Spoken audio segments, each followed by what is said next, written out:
தென்சென்னை அதிமுக வேட்பாளர் ஜெயவர்தன் வேட்புமனு தாக்கல் செய்திருக்கிறார். கூடுதல் விவரங்களோடு செய்தியாளர் வேல்முருகன் இணைகிறார். வேல்முருகன், விவரங்கள். அந்த குறிப்பாக சென்னை அடையாறு மாநகராட்சி மண்டல அலுவலகத்தில் தென்சென்னை தொகுதியில் அதிமுக சார்பில் போட்டியிடக்கூடிய வேட்பாளர் ஜெயவர்தன் தற்போது வேட்புமனுவை தாக்கல் செய்து வருகிறார். அவருடன் குறிப்பாக அதிமுகவினுடைய மாவட்ட செயலாளர்கள், அதே போல தேமுதிகவினுடைய மாவட்ட நிர்வாகிகள், எஸ்டிபிஐ கட்சி நிர்வாகிகள் உள்ளிட்டோர் 4 பேர் உள்ளே சென்றிருக்கிறார்கள். குறிப்பாக தற்போது சற்று முன்னதாக தமிழிசை சவுந்தரராஜன், அதே போல தமிழிசை தங்கப்பணி உள்ளிட்டோரும் இந்த இடத்துல வேட்புமனு தாக்கல் செய்யப்பட்ட நிலையில அதிமுகவினுடைய சார்பில் தற்போது ஜெயவர்தன் இந்த வேட்புமனுவை தாக்கல் செய்து வருகிறார். குறிப்பாக தென்சென்னையில தொகுதியில 3வது முறையாக போட்டியிடுகிறார் ஜெயவர்தன்.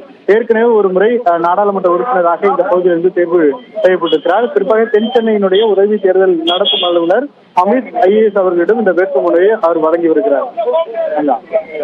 நன்றி வேல்முருகன், விரிவான விவரங்களுக்கு.